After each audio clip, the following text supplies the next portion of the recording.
안녕하세요. 3월 17일 화요일 첫 온라인 새벽 예배를 시작하도록 하겠습니다. 잠깐 기도하고 시작할까요? 예수님 감사합니다. 지난밤 죽은 자와 같았던 우리를 다시 산 자와 같이 깨우셔서 다시 부활한 자와 같이 부르셔서 말씀을 듣게 하시니 감사합니다. 말씀으로 하루를 살아내게 하시고 만나와 같은 말씀으로 힘을 얻게 하셔서 환경에 눌리지 아니하고 능히 이기며 넉넉히 승리할 수 있도록 우리의 인생을 책임져 주시옵소서. 이 시간 함께 하시기를 소망하며 예수님의 이름으로 기도했습니다. 아멘. 우리 찬송 292장 찬양하십니다. 주 없이 살 수 없네. 제가 굉장히 좋아하는 찬양입니다. 2절 가사에 보면 주 없이 살 수 없네 나 혼자 못 서리 힘없고 부족하여 지혜도 없도다 라고 하는 가사가 있습니다. 저는 제가 목회를 하면서 참 내가 미련하다, 부족하다 이런 생각을 많이 합니다.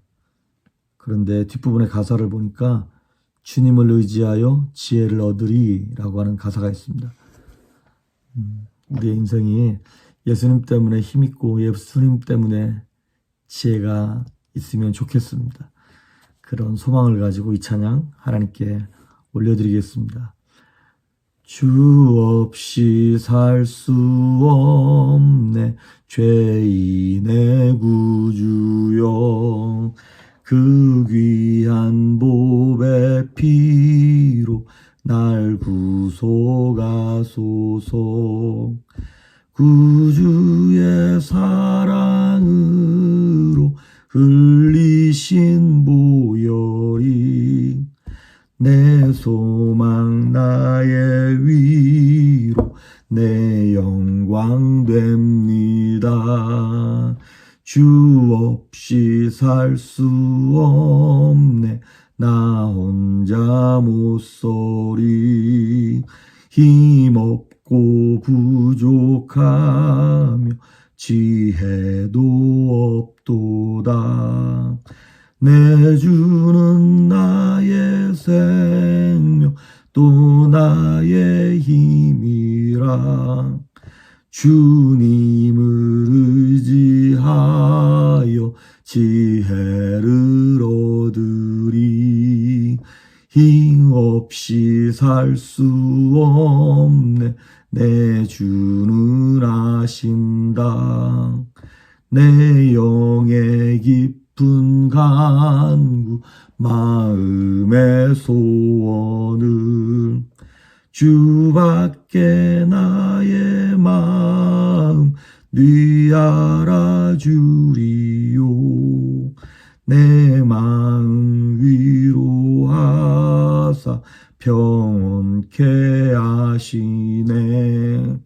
주 없이 살 수 없네 세월이 흐르고 이 깊은 고독 속에 내 생명 끝나도 사나운 풍랑일 때 날 지켜주시니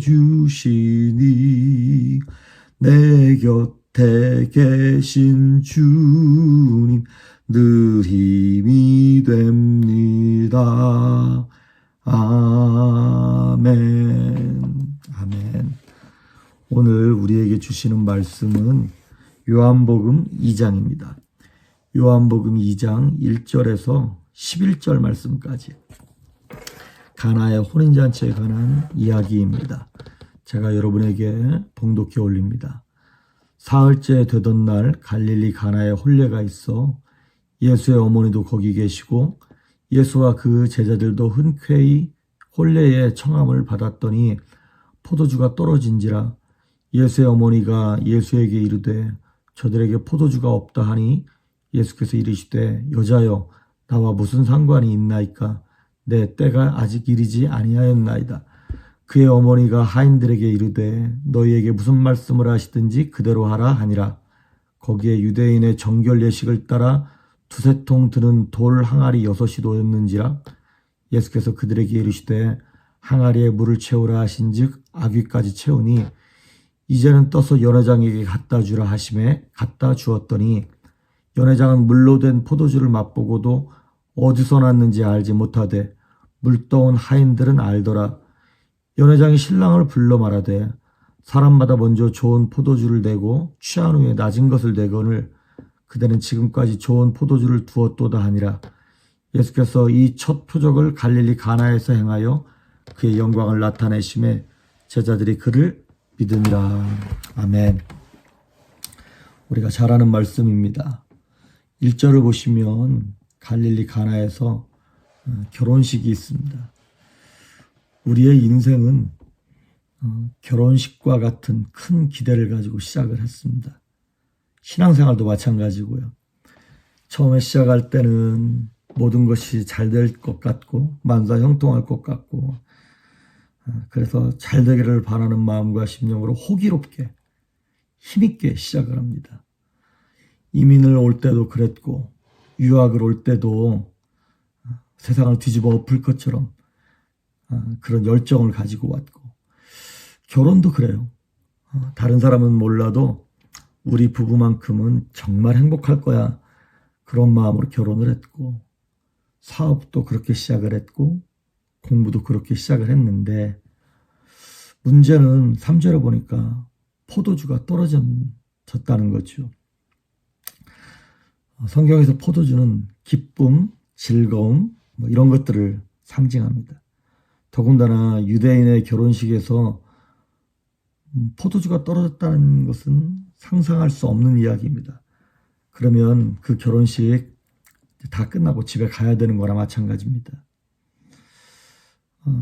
그 기대했던 결혼 생활에 뜻하지 않은 생각지 못한 서로에게 향한 서운함, 섭섭함 뭐 이런 것들이 생겨서 같이 못 살겠다 이런 말이 나오기도 하고 또 사업이 잘 되는 것 같았는데 이번에 이 코로나 바이러스 같이 생각지 못한 어려움이 생겨서 사업을 계속 해야 되나 말아야 되나 아니면 뭐 주식이 한참 잘 올라갔는데 뭐 갑자기 주식이 곤두박질 쳐서 어려움을 겪는다거나 저희 아이 같은 경우에는 이제 SAT 시험을 봐야 되는데 그 시험이 취소됐어요. 5월 달에 보는 게 이 바이러스 때문에. 뜻하지 않은 포도주가 떨어지는 것 같은 곤란, 어려움 이런 것들이 성도의 삶 가운데 닥쳐옵니다. 그때 예수의 모친 마리아가 예수님께 와서 포도주가 떨어졌다고 얘기를 합니다.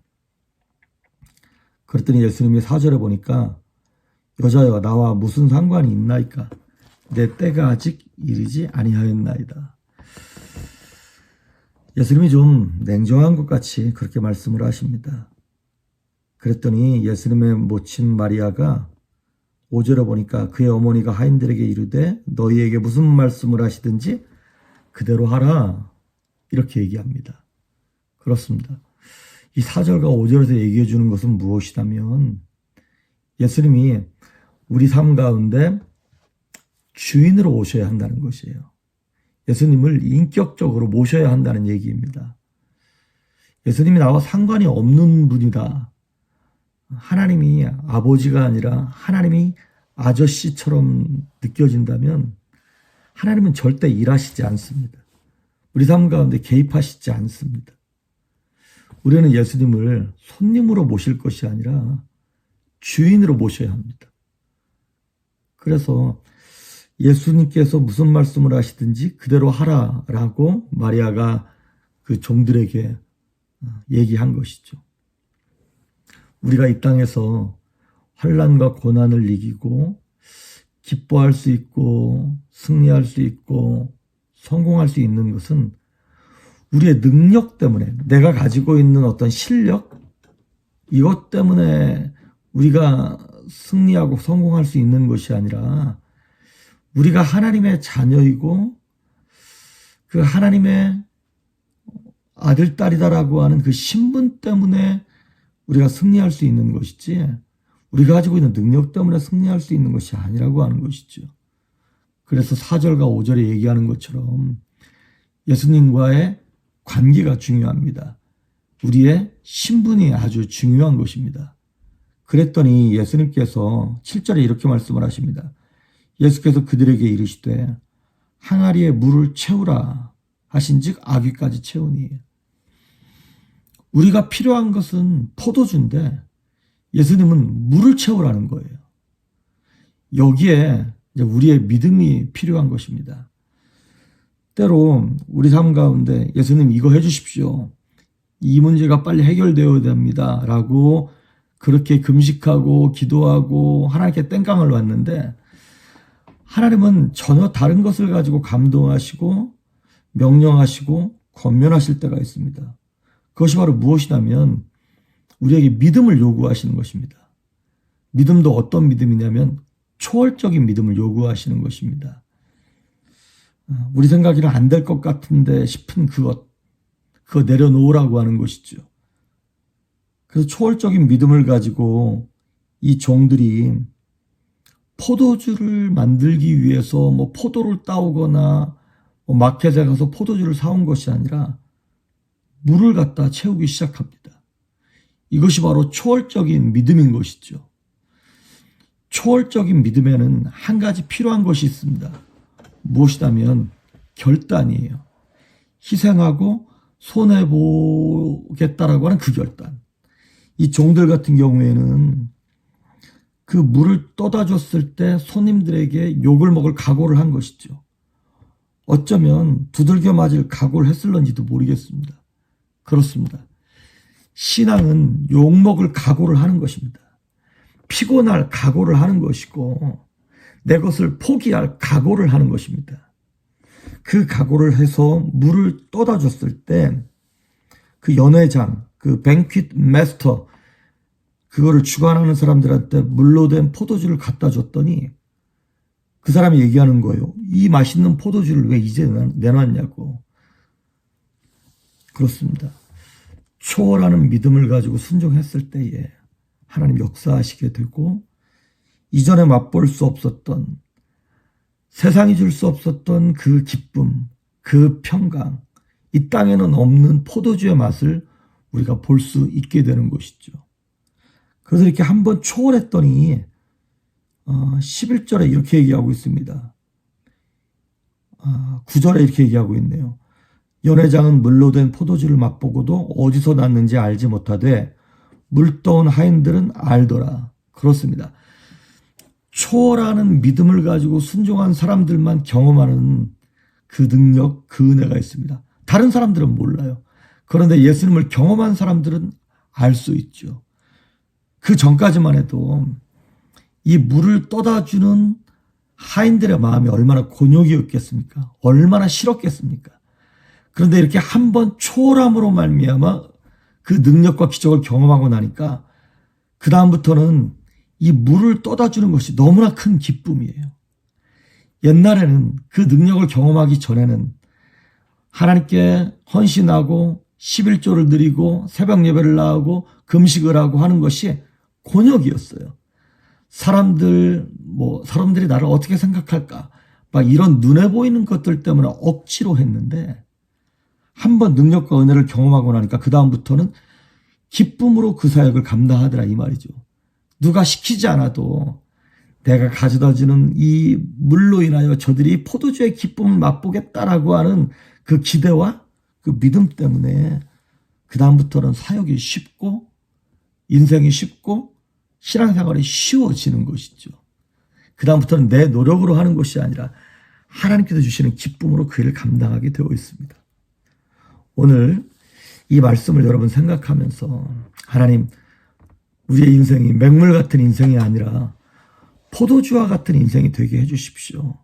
기쁨이 넘치는 인생, 다른 사람들에게 성공과 승리와 기쁨을 가져다주는 인생 되게 해달라고 여러분이 기도하시고 헌신하심으로 하나님 앞에 쓰임받고 영광되는 그러한 삶이 될 수 있기를 주의 이름으로 축복합니다. 오늘 제가 여러분에게 내드릴 숙제는 원래는 성경도 같이 읽어야 되는데 첫날이라 오늘은 성경 암송 9절만 여러분에게 숙제로 내어드리도록 하겠습니다. 시편 143편 8절에 있는 말씀입니다. 거기에 이렇게 나와 있습니다. 아침에 나로 하여금 주의 인자한 말씀을 듣게 하소서. 내가 주를 의뢰함이니이다. 내가 다닐 길을 알게 하소서. 내가 내 영혼을 주께 드림이니이다. 오늘 이 말씀을 하루 종일 암송하시고 묵상하시면서 아침에 들은 그 말씀들을 내 마음에 담아두었을 때 주님께서 우리의 갈 길을 인도하겠다라고 하는 그 믿음을 가지고 오늘 하루도 승리하는 여러분 될 수 있기를 주의 이름으로 축복합니다. 잠깐 기도합니다. 예수님 감사합니다.